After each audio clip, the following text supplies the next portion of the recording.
suis Thierry Lebrun, je suis médecin psychiatre retraité. J'ai une formation, entre autres, de médecine holistique, de phytoaromathérapie, d'oligothérapie, disons, statuée par un diplôme de la faculté de médecine de Paris. J'ai aussi une formation en médecine traditionnelle chinoise qui a été validée par la faculté de médecine de Marseille. J'ai un diplôme de physique quantique appliqué à la biologie et à la médecine qui a été validé en 2003 en Suisse. J'ai fait énormément de séminaires autres pour toujours essayer de comprendre d'où venait cette maladie qu'on appelle la maladie mentale. La maladie mentale, la schizophrénie, ce qu'on appelle la schizophrénie, qui est un ensemble de symptômes qui traduit la rupture de la perception chez le sujet entre l'extérieur et l'intérieur. Donc, si vous voulez, ça m'a permis de chercher toujours le pourquoi, du pourquoi, du pourquoi. Voilà, je pense donc que c'est cet ensemble de recherches qu'on va essayer un peu de développer. Voilà. Alors, je vais me présenter à mon tour. Donc moi, je m'appelle Philippe Bobola. Donc j'ai un parcours aussi pluridisciplinaire. J'ai commencé par la physique, puis j'ai enchaîné avec la biologie, l'anthropologie, et je suis psychanalyste ladérien. Donc ce qui nous réunit, c'est essayer d'avoir un autre regard, on va dire pluridisciplinaire, sur des problématiques Dites psychiatrique. dites psychiatriques. Alors, tu parlais de la schizophrénie, mais il faut remarquer que suivant la culture, on n'a pas le même regard sur la schizophrénie. Par exemple, Henri Collomb, qui a longtemps travaillé au Sénégal, à l'hôpital Fann de Dakar, avait constaté qu'il y avait beaucoup plus de bouffées délirantes sans que ça prenne un caractère extrêmement grave, parce que dans la culture africaine, il est normal d'avoir des bouffées délirantes. C'est tout simplement, à un moment donné, on a la visite d'entités ou du divin, et à ce moment-là, pendant un moment, on peut être l'expression de ce désir divin. Donc c'est une petite déviation par rapport à la normalité. Alors qu'en France, dès qu'on a des bouffées délirantes, c'est le prémisse d'une suite psychiatrique qu'on pourrait voir. Alors, la question qu'on s'est posée au cours de cette journée, c'est de savoir si l'approche psychiatrique doit inclure la notion de terrain. On appelle en naturopathie, c'est l'ensemble des facteurs physiques, chimiques, physico-chimiques et biologiques qui peuvent contribuer à une dérégulation du corps ou de l'esprit. Donc, est-ce que, par exemple, un terrain qui serait propice au développement d'une bactérie, d'un virus, d'un champignon pourrait provoquer des désordres psychiatriques? Si c'est le cas, peut-on arriver à corriger le désordre psychiatrique si on arrive à neutraliser cet agent pathogène, viral, bactérien, parasitaire, on peut rajouter parasitaire, ou champignonesque. Voilà.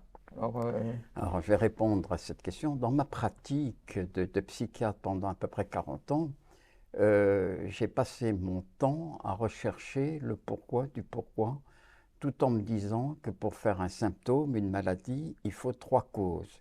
Il faut une cause physique, une cause énergétique et une cause psychologique, psychanalytique si on veut dire. Alors, dans cette recherche, j'ai compris qu'il fallait s'intéresser aux 3 corps en même temps et pas en négliger un. Alors, disons, en corrigeant le corps physique, en recherchant, disons, la cause physique de la maladie, on arrivait beaucoup plus facilement à traiter les 2 autres corps, c'est-à-dire le côté psychique, le côté énergétique. Alors, je vais vous donner 3 exemples sur mes, par exemple, 100 patients étiquetés schizophrènes que j'ai eu en cabinet. J'en avais à peu près tout à fait un quart qui avaient des sérologies positives à la maladie de Lyme, donc qui souffraient d'une forme neurologique de la maladie de Lyme, et ça crée une symptomatologie psychiatrique tout à fait compatible avec la définition de la schizophrénie qui, n'oublions pas, est une définition du Moyen-Âge. Après, comme deuxième cause, on peut parler d'encéphalite à virus de Borna. Là aussi, j'avais des sérologies positives anticorps et ou antigènes de virus de Borna chez un tiers de mes patients. Et puis la troisième cause que j'ai recherchée, que je diagnostiquais surtout en en médecine quantique, parce qu'il n'y a pas d'examen sanguin pour le rechercher, c'est les encéphalites à Mycobacteries fly, P-H-L-E-I. Et puis le dernier quart, eh ben, c'était des causes diverses, comme une allergie aux moisissures, comme ça pouvait être un microvirus ou un prion, ou des causes très diverses. Mais il y a toujours dans les pathologies dites schizophréniques une pathologie organique au départ. L'intervention du corps énergétique et physique sont aussi importantes. Elles peuvent agir comme facteurs déclenchants de cette pathologie physique ou organique. Voilà, je pense avoir à peu près répondu à la question. Oui, alors on a des tas dans l'histoire de la psychiatrie. Par exemple, la schizophrénie, avec qui je me commence, c'est division de la personnalité, schizos, phrénos. Euh, on a à un moment donné, on s'est posé la question s'il n'y avait pas un agent pathogène qui pourrait expliquer cette maladie. Donc on a cherché du côté de la bactérie, on a cherché du côté du virus et on a abandonné cette piste parce qu'on a considéré qu'elle avait une cause purement psychologique. La personne a perdu le sens commun avec l'extérieur et donc elle se replie sur elle et elle rentre dans une logique que connaissent bien les psychiatres. Alors, on s'aperçoit que le cerveau, c'est pas, maintenant on dit 87 milliards de cellules neuronales, c'est aussi les cellules gliales. Tout à fait. Et donc, il y a tout un mouvement actuellement où on commence à envisager, pour reprendre l'expression de Jean-Pierre Changeux, que l'homme n'est pas uniquement un homme neuronal, c'est un homme glial, ou gliano-neuronal, ou neuroglial.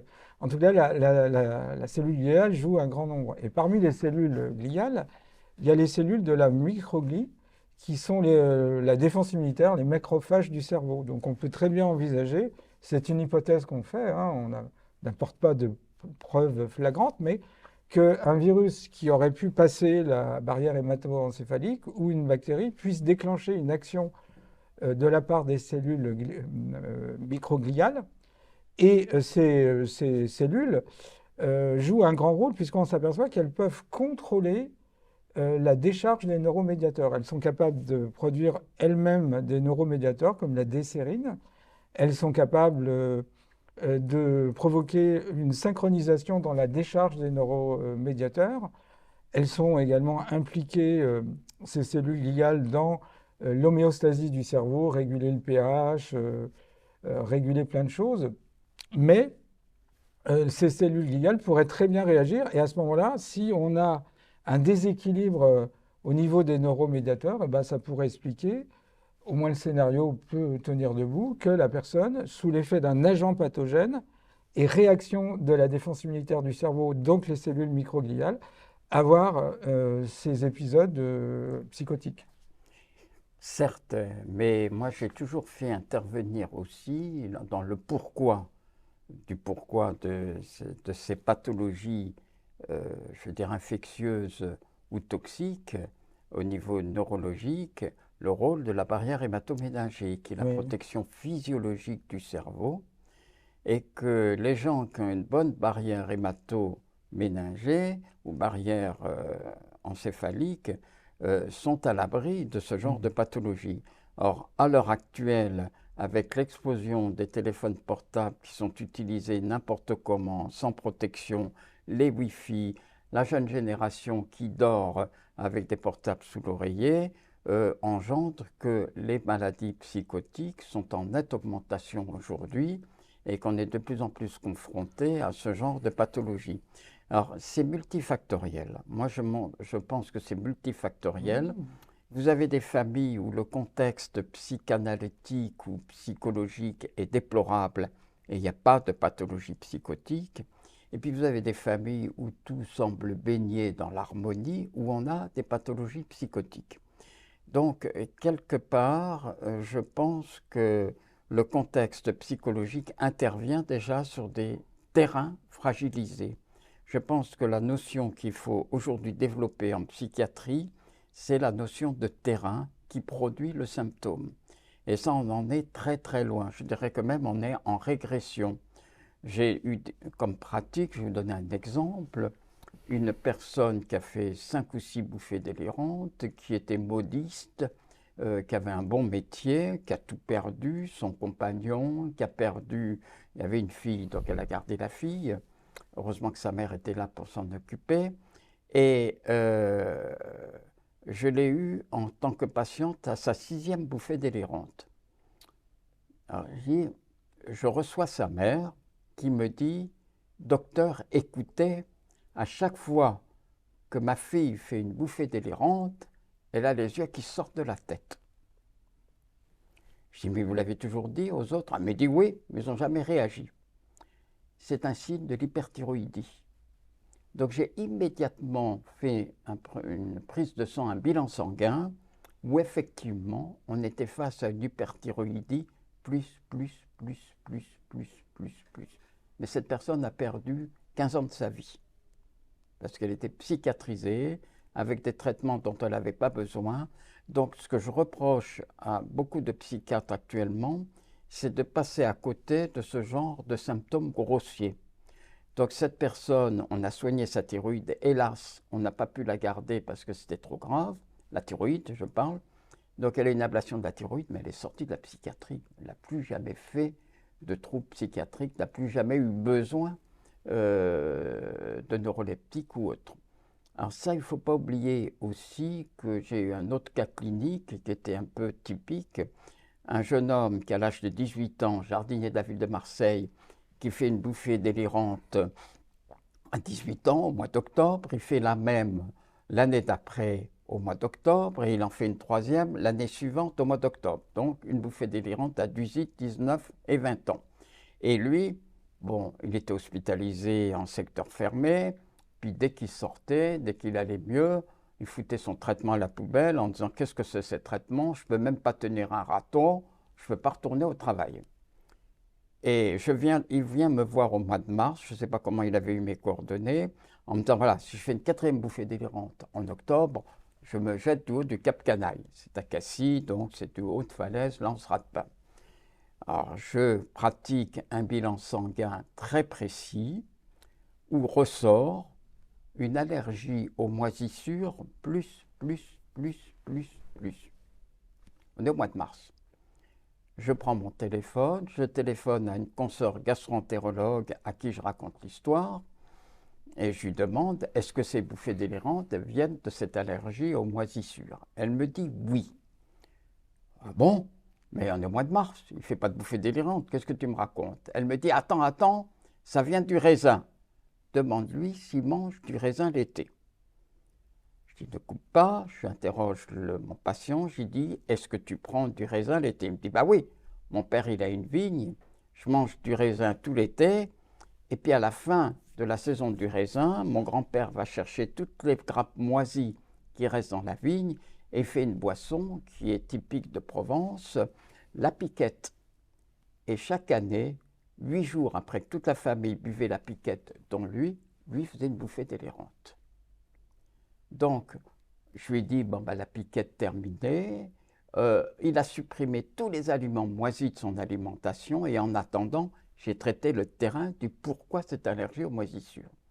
Je l'ai suivi pendant 10 ans, n'a plus jamais fait de rechute, n'a plus jamais eu besoin d'hospitalisation. Voilà, c'est un cas clinique où on ne doit pas passer à côté du terrain. Alors, on va peut-être rebondir. Alors, dans le cerveau, on va reprendre les points les uns après les autres. Déjà, la barrière hémato-encéphalique. Alors, c'est une barrière qui se fait avec un type de cellules gliales qu'on appelle les astrocytes. Il y en a de 2 types. Les astrocytes de type 1 sont des cellules, d'ailleurs, c'est les plus grosses cellules gliales. Elles représentent à peu près 20% des cellules gliales. Elles ont un prolongement qu'on appelle pied astrocytaire qui va sur le système circulatoire et qui est chargé de sélectionner, filtrer les substances qui peuvent rentrer dans le cerveau. Évidemment, rentre dans le cerveau le glucose, évidemment l'oxygène, certains acides aminés, puis il y a des substances indésirables. Et puis il y a des astrocytes de type 2 qui sont chargés de réguler le pH du cerveau. Dans le liquide céphalorachidien, ils sont plutôt chargés de l'homéostasie du cerveau. Alors, ce qu'on s'est rendu compte, c'est que, par exemple, en vieillissant, les cellules astrocytaires de type 1 se gorgent en sucre qui donne du glycogène. Et ça va diminuer la lumière du système circulatoire.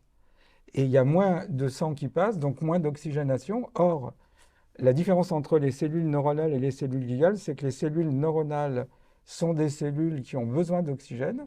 Elles sont dites aérobies, alors que les cellules gliales sont anaérobies. Les cellules gliales se divisent. On n'a que 2% des neurones qui se divisent, puisque pendant longtemps, on a considéré que les neurones ne se divisaient pas. Dans la partie qui est liée à l'apprentissage, à la mémoire, l'hippocampe et l'amygdale, il y a 2% des cellules qui se divisent. Donc, ça explique que les gens, quand ils ont un déséquilibre alimentaire qu'on peut intégrer dans le concept de terrain, bah, ils auront un excès de sucre, donc de glycogène, et donc ils vont diminuer l'apport en oxygène en limitant l'apport sanguin. Alors, quand on regarde, dans le vieillissement naturel, on passe de 100 millilitres d'oxygène par minute et pour 100 grammes de cerveau à 50 millilitres d'oxygène et pour 100 grammes de cerveau. Donc, ça serait intéressant de regarder si effectivement le cerveau est bien oxygéné. Et si c'est le cas, de regarder s'il n'y a pas des trous dans la barrière hémato-encéphalique. Et le téléphone portable peut créer des trous. À ce moment-là, des substances indésirables y rentrent. Et les cellules microgliales, qui sont l'équivalent du macrophage du cerveau, interagissent. Alors, la thyroïde. Alors, la thyroïde, c'est une glande orchestre, elle joue un grand rôle. Donc, il y a deux pathologies, l'hyperthyroïdie ou l'hypothyroïdie, avec à la clé la personne qui est hyperthyroïdienne est plutôt rapide, elle a tendance à être plutôt mince, voilà. Alors qu'à l'inverse, en hypothyroïdie, on a des gens plutôt lents, plutôt en surpoids. Les hypothyroïdiens sont plutôt constipés, alors que les hyperthyroïdiens sont plutôt en diarrhée. Voilà quelques oppositions, et ça me rappelle le yin et le yang en médecine chinoise. Voilà. Alors, dans les pathologies thyroïdiennes, il faut avoir quelque chose en tête. Moi, j'ai compris la symbolique de la thyroïde avec la grenouille. Donc, le tétard devient grenouille sous l'effet de la thyroïde. La thyroïde produit deux hormones, la triiodothyroxine et la tétraiodothyroxine. Et ça entraîne la métamorphose, comme on dit, du tétard qui devient adulte. On appelle ça le stade imago. Et dans le cas qui nous intéresse ici, c'est la grenouille. Et donc, quand une personne elle a du mal à se transformer parce que la thyroïde chez la grenouille nous parle d'une histoire de transformation. Ben, il peut y avoir deux cas. Soit on a peur de la transformation et donc on freine, soit on voudrait se transformer plus rapidement, mais on n'y arrive pas. Mais dans les deux cas, il y a une espèce d'état yang qui fait que voilà, on est en surpression. Et donc à la clé, ben, on peut avoir un état dépressif. D'ailleurs, les hypothyroïdiens sont plutôt dépressifs. Et les hyperthyroïdiens sont plutôt vifs. D'ailleurs, le pire dans un couple, c'est quand monsieur c'est typiquement le yin et le yang est hyperthyroïdien, madame est hypothyroïdien. Il y en a un, ça va toujours trop vite, c'est l'hypothyroïdien, et l'hyperthyroïdien, ça va jamais assez vite. Puis dans le dernier exemple de moisissure de champignons, de plus en plus, on s'aperçoit que l'intestin, c'est, dit-on, le deuxième cerveau. Moi, je dirais que c'est un cerveau qui est à deux étages. Il y a l'étage au niveau intestinal et puis il y a l'étage au niveau céphalique. Alors, Paul Valéry disait « Maître cerveau sur son homme perché tenait dans ses plis son mystère ». On s'aperçoit qu'il y a un deuxième mystère qui est dans l'intestin. Et donc, on s'est rendu compte que dans l'intestin, il y a selon les auteurs, 200 millions de neurones à 600 millions. Donc, le cerveau est muni de neurones, donc on va dire il a une analogie au niveau du cerveau, c'est les cellules neuronales.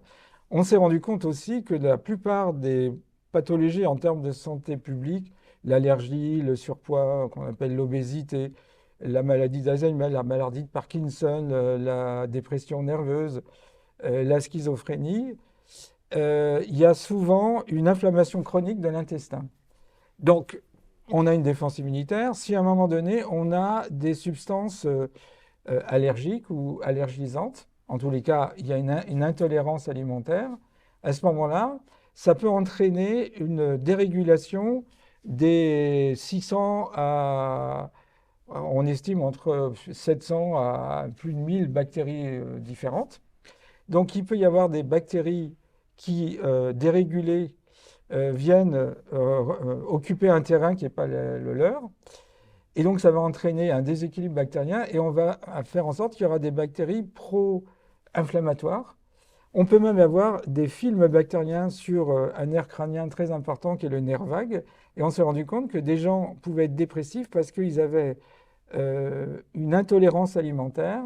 Et donc, il y a des bactéries qui se développent sur le nerf vague. Ils forment ce qu'on appelle un biofilm bactérien qui stimule le nerf vague et qui peut complètement déréguler un système qui est extrêmement important et qui nous ramène au yin et au yang, le système orthosympathique est le système qu'on met en avant quand on est éveillé, en action, en tension, en stress. Voilà. Et puis le système parasympathique est le système de la relaxation, de la détente, du repos. Et donc dans la vie, il faut avoir un tonus normal, c'est-à-dire il est normal d'avoir à un moment donné dans la journée une petite tension, c'est le système ortho, mais il n'est pas normal d'être toujours sur un med mode.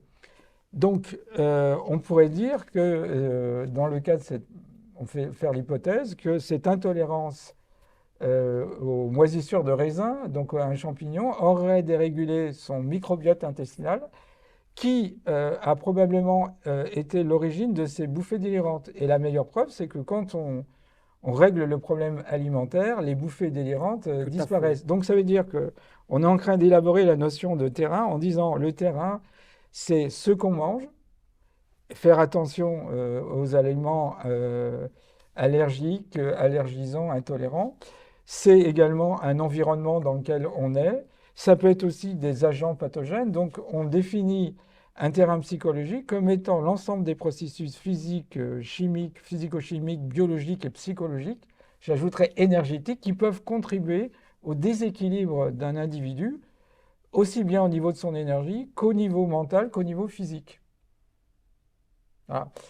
Et donc, ne pas regarder ça, c'est un peu nier les fondements de la médecine, puisque que ce soit dans la médecine chinoise, dans la médecine grecque de l'Antiquité, la médecine hippocratique ou la médecine ayurvédique en Inde, on a toujours mis l'accent sur l'alimentation en médecine chinoise. C'est vraiment la nutrithérapie qui est conseillée. Après, on peut accompagner cette nutrithérapie par l'acupuncture, par les plantes, la phytothérapie, par les massages, par plein d'autres choses. Mais il faut régler l'alimentation. Et donc, effectivement, on pourrait se poser la question, est-ce que dans les cas de sujets psy, il n'y aurait pas une part alimentaire à régler qui vient s'ajouter à tous les facteurs extérieurs qui pourraient contribuer à ce désordre.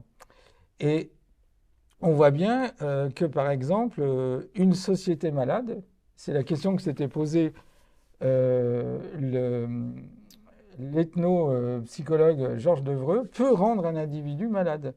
C'est-à-dire que chaque individu dans une société essaye tant bien que mal d'être à l'équilibre vis-à-vis de la société. Sinon, effectivement, on est marginalisé. Mais si la société est malade et qu'on essaye d'être à l'équilibre d'une société malade, ne prend-on pas le risque de devenir soi-même malade? C'est la question que s'était posée Georges Devreux. C'est-à-dire une société malade peut rendre les individus malades, et un individu qui voudrait être à l'équilibre d'une société malade prend le risque d'être malade. Et c'est intéressant parce qu'au Moyen-Âge, on trouve ça dans la naissance de la clinique de Michel Foucault. On avait un moyen qu'on a oublié, un individu qui était malade, on le mettait dans la nature parce qu'on pensait que l'ordre naturel, qui était l'ordre divin, allait rentrer dans la tête du malade et lui permettre de substituer à son désordre mental l'ordre naturel. Voilà. Et d'ailleurs, il y a eu dans la psychiatrie, on a eu aussi Stéphane Meduna qui faisait ça. On met la personne en jeûne, et puis après plusieurs jours de jeûne, on lui injecte de l'insuline avec du sucre. Et il y avait un influx brutal de sucre dans le cerveau, Ça pouvait augmenter le désordre psychique. Et puis, dans un petit pourcentage, ben, il y avait un choc et le sujet sortait de sa torpeur. Donc, ce qui prouve bien qu'ils avaient établi un lien entre le sucre et le désordre psychologique. De même, en Russie, on s'est rendu compte que des gens qui jeûnaient, et souvent d'ailleurs on fait de l'autothérapie, c'est comme ça qu'on s'est rendu compte de l'importance du jeûne. Un psychiatre dans une institution a laissé un schizophrène ne pas manger. Et tous ses collègues disaient, mais il va mourir, etc. Il a dit, non, non, il fait de l'instinctothérapie. Il n'a pas envie de manger, on laisse ne pas manger. Et on s'est rendu compte que ça s'est amélioré. Oui. Voilà. Donc, ça, c'est encore une preuve que dans ce terrain, l'aliment est important. Ben, disons que moi, dans ma démarche, lorsque j'étais dans mon cabinet, c'était toujours de réformer le mode de vie du patient. Je leur disais toujours, je ne peux rien pour toi si tu continues à fumer tes 2 paquets de cigarettes par jour et à prendre tes 15 cafés par jour. Je ne pourrais pas t'aider. Il faut absolument que tu prennes conscience que tu pouvais faire autre chose. Alors, donc j'envoyais ces patients, quand c'était possible, avec un membre de leur famille, dans un endroit qui s'appelait Cuisine et Santé, qui est à Saint-Gaudens, où on pratiquait la pratique du pilier diététique de la médecine traditionnelle chinoise pour permettre ces gens de réformer leur mode de vie. Et là, j'ai assisté à des améliorations stupéfiantes. Dès qu'ils arrêtaient le café, ben, ils dormaient sans somnifère, ils commençaient à être un petit peu plus clairs. Bon, c'est pas gagné parce que ces gens-là, avec les traitements qu'ils ont, des traitements retard, ils essayaient de lutter contre l'effet sédatif de ces thérapies, qui pour moi, ces médicaments psychotropes ont toujours enfermé les gens dans leur pathologie. Car si vous donnez des neuroleptiques à quelqu'un qui n'a pas de pathologie psychiatrique, il devient malade psychiatrique. Donc ça, il faut en avoir. Je pense que la psychiatrie actuelle est dans une impasse à se préoccuper que toujours d'être dans un traitement du symptôme sans avoir une once de penser qu'il faudrait peut-être faire autre chose que donner uniquement des médicaments psychiatriques qui vont tasser un symptôme, le supprimer totalement jamais. Moi, sur ma pratique, sur 40 ans, j'ai 100 personnes qui avaient cette étiquette de schizophrénie qui sont sorties de la maladie. Il y en a un qui est prof de fac aujourd'hui. Il y en a un autre, il est devenu kiné-ostéopathe de très haut niveau. J'en ai, etc. Je veux dire, j'en ai une autre qui était ingénieure, qui a fait une méchante bouffée délirante, qui a eu 3 enfants. Bon, ça n'a pas coulé avec son bonhomme, mais elle n'est pas malade pour autant. Mais donc, elle s'est organisée et elle a un bon poste de boulot, elle s'occupe de ses 3 enfants, alors qu'elle avait été, elle a fait une bouffée délirante et étiquetée comme schizophrénie, ou plus gentiment bipolaire. Or, bipolaire, c'est une autre forme d'étiquette. On enferme les gens dans des étiquettes. Ils n'ont pas le droit d'en sortir. C'est l'attitude de la psychiatrie classique. Si vous êtes rentré dans une symptomatologie dite psychiatrique, vous n'avez plus le droit d'en sortir. C'est dans l'inconscient de la psychiatrie, un inconscient qui est bien développé par ce que j'appelle Big Pharma, qui fait ses bénéfices là-dessus. Ça fait des malades à vie jusqu'à ce que la plupart se suicident. C'est une chose que je tiens à dire. C'est des gens qui sont invalides, qui ne peuvent pas travailler, qui vivent maintenant dans la misère parce qu'il n'y a pas du tout une revalorisation des pensions d'invalidité et d'allocation adulte handicapé. Donc ces gens-là survivent dans de très mauvaises conditions, sous médicaments, sans espoir de sortir un jour de cette maladie. Là, il y a une infirmière que j'ai traitée qui a une splendide maladie de Lyme. Elle a fait une bouffée délirante, hospitalisée en psychiatrie, et la psychiatre de l'hôpital disait « Mais vous guérirez jamais !» Vous guérirez jamais. Or que je lui ai bien dit que sa maladie de Lyme allait beaucoup mieux, qu'elle était en train de sortir de la maladie. Heureusement que sa tante, qui est un médecin urgentiste, qui vient de prendre sa retraite, que j'ai formé à la médecine quantique, maintenant s'en occupe dans le Finistère. Donc, j'ai plein d'exemples comme ça, mais je ne suis pas Dieu. J'essaye d'aider les gens à réveiller leur médecin intérieur Il y a des gens qui peuvent, il y a des gens qui ne peuvent pas. Souvent, je me dis, pour ces gens qui sont suivis depuis très longtemps en psychiatrie classique, je me dis de quoi sont-ils malades? Sont-ils malades de tous les traitements qu'ils ont pris ou de la maladie d'origine? Je ne sais plus. On ne sait plus. Voilà, ça c'est pour fermer un petit peu la parenthèse. La barrière hématoménagée est une barrière de protection du cerveau contre tout ce qui vient de l'extérieur. C'est la deuxième barrière. La première barrière étant la barrière intestinale. D'où l'importance d'avoir une barrière intestinale de très bonne qualité Étanche. et une barrière hématoménagée de bonne qualité si on veut rester à l'abri de ce genre de pathologie et rester en bonne santé. Bon, il y a des constitutions qui sont plus propices à faire des pathologies mentales et des constitutions qui n'en font quasiment jamais. En homéopathie, on dit que c'est les constitutions fluoriques dominantes qui ont tendance à faire des pathologies dites mentales et les constitutions carboniques à outrance ont plutôt tendance à faire des cancers. Mais en fin de compte, ce sont des maladies sur le plan de la médecine chinoise traditionnelle qui sont des maladies qu'on appelle yin, extrêmement yin. Donc, en recadrant le système alimentaire et en leur permettant d'avoir un mode de vie sain, rien que par les activités physiques sportives, j'ai des patients qui ont guéri de pathologies extrêmement lourdes, mais parce qu'il avait fallu qu'ils passent par l'étape d'une hygiène de vie, d'un traitement de la cause qui avait déclenché le feu d'artifice. En médecine chinoise, il est écrit dans le Neqing, le livre de médecine interne de l'empereur jaune, la phrase suivante: quand le feu du foie monte à la tête, il apparaît angoisse, dépression, insomnie, maladie mentale, hallucination, tout ce que vous voulez. Donc, c'est là-dessus que c'est avec cette clé que j'ai pu aider énormément de gens à sortir de leurs symptômes psychiatriques. Donc, le trampoline vers la pathologie mentale, c'est avant tout le foie. Le foie, c'est le plus gros organe disons, du corps humain. Il fait 1,5 kg, c'est presque la taille d'un nouveau-né. Et du cerveau. Et c'est l'interface entre le milieu extérieur et le milieu intérieur. Et si ce foie est en bon état, pas de problème. Je vais vous prendre un autre exemple. Au moment de la campagne de la vaccination de l'hépatite B dans les collèges et lycées, moi j'ai eu un envahissement d'adolescents qui ont fait des pathologies presque bouffées délirantes, où ils étaient devenus extrêmement agressifs, vindicatifs, malades.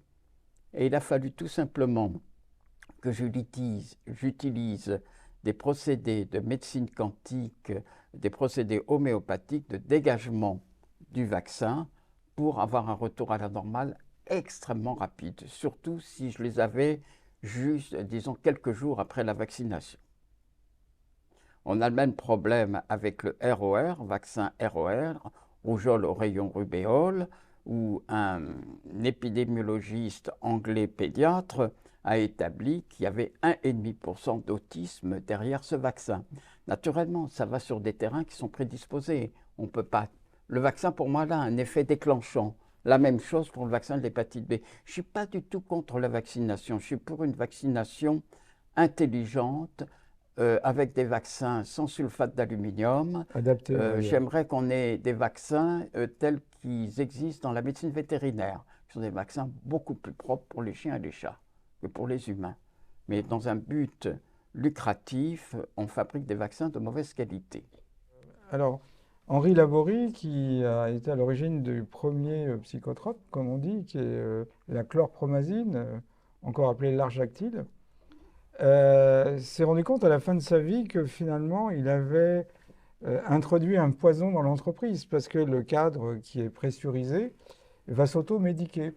Alors, on va comprendre que quand on rentre dans l'enfer de la médication, par exemple, prenons un dépressif, il y a un consensus actuel en disant que c'est un manque de sérotonine. La sérotonine, d'ailleurs, c'est intéressant, c'est l'hormone le neuromédiateur de la sérénité. À une époque, on avait envisagé la dopamine, mais on va partir sur la sérotonine. Donc, imaginons deux neurones. un neurone en amont et un neurone en aval. Il y a le neurone présynaptique et le neurone postsynaptique. On prend un médicament qui va augmenter la libération de la part du neurone présynaptique de sérotonine, et ce neuromédiateur va devoir se fixer sur des récepteurs du neurone postsynaptique. Et donc, entre les deux neurones, il y a ce qu'on appelle l'espace ou la fente synaptique. Donc, comme le problème n'est pas réglé, parce que c'est ce qu'on appelait autrefois une camisole chimique, bah, au bout d'un moment, le neurone postsynaptique va diminuer le nombre de ses récepteurs. C'est ce qu'on appelle la régulation par le bas, encore appelée en anglais down regulation. Donc, qu'est-ce qui va se passer? Il faudra de plus en plus de substances, de médicaments pour augmenter l'effet qu'on avait au départ de la prise, mais avec le temps, le nombre de neuromédiateurs a diminué. On pourrait comparer la sérotonine à une clé et le récepteur de cette sérotonine à une serrure. Donc évidemment, si vous avez 20 clés et simplement 3 serrures, bah, vous ne pourrez pas avoir un effet sur le neurone postsynaptique. Ça, c'est la première réflexion. Ensuite, on est encore, qu'on le veuille ou pas, dans l'imaginaire, parce qu'il y a un imaginaire dans la médecine allopathique, dans la séparation du corps et de l'esprit. Donc, ça rejoint ce que disait déjà Pascal dans ses pensées, l'homme étant lui-même le plus prodigieux objet de la nature, car il ne peut concevoir ce qu'est un corps, encore moins ce qu'est un esprit, et moins encore qu'aucune autre chose, comment un corps peut-il un esprit? C'est là le comble de ses difficultés, et c'est cependant sa nature propre. Et puis, j'ai envie de citer un autre auteur, c'est Molière qui disait c'est notre impatience qui gâte tout, et la plupart de nos patients meurent non de leur maladie, mais de nos remèdes. Donc, je pense qu'il y a besoin d'une réforme. Il y a eu à un moment donné ce qu'on appelait l'antipsychiatrie avec Cooper. Il ne s'agit pas de nier ce qui a été fait en psychiatrie, il s'agit de l'étendre. Donc un être humain, c'est quoi? C'est 50 000 milliards de cellules, 10 fois plus de bactéries, selon les auteurs, encore plus de virus. Nous sommes ce qu'on appelle une symbiote, comme notre intestin est un symbiote. L'organisme humain est un organisme symbiotique. Donc, on ne peut pas ne pas envisager que dans les causes qui amènent un dérèglement du psychisme, il n'y ait pas des agents pathogènes, parasites, virus, bactéries. Évidemment, on ne va pas nier que dans un environnement familial, il peut y avoir des problèmes. Ça, c'est la dimension psychologique de l'être humain. Mais on ne peut pas non plus nier qu'une pathologie, elle arrive pour nous mettre entre parenthèses, puisque, comme disait Mène de Buran, la santé nous éloigne de chez nous, la maladie nous y ramène. Donc une personne qui fait une dépression, elle a pour l'occasion de maturer, de transmuter. C'est un appel à la transformation. Et donc ça la met entre parenthèses, les burn-out, etc. Et s'il y a autant de dépression, de burn-out ou de dérégulation qui touchent la psyché, ce sont des bio-indicateurs de la dérégulation de notre société. Et plutôt que de les amener à s'auto-médiquer ou à être médiqués ou à être enfermés dans les hôpitaux, c'est ce que Michel Foucault appelait surveiller et punir, il faudrait peut-être réfléchir sur le pourquoi et étendre la notion de terrain. La notion de terrain n'existe pas dans la médecine allopathique, on l'introduit, et il y a un terrain psychologique qui est sous-tendu par un terrain biologique. Alors des fois, le terrain biologique prend le dessus sur le terrain psychologique, mais le terrain psychologique peut prendre aussi le dessus sur le terrain biologique. Et donc c'est dans les deux sens. Donc il y a une logique du vivant, pour reprendre l'expression de François Jacob, une cause donne un effet, mais l'effet peut rétroagir sur la cause. Donc voilà, où est la cause, où est l'effet, la cause des causes. Donc je pense que il faut évidemment, la science est condamnée à avancer. Victor Hugo disait la science avance en se raturant elle-même, rature féconde. Il faut que la psychiatrie puisse évoluer et étendre un travail qui a été fait de classification, voilà, mais qui doit intégrer d'autres aspects. Voilà, ce qu'on avait envie de vous dire.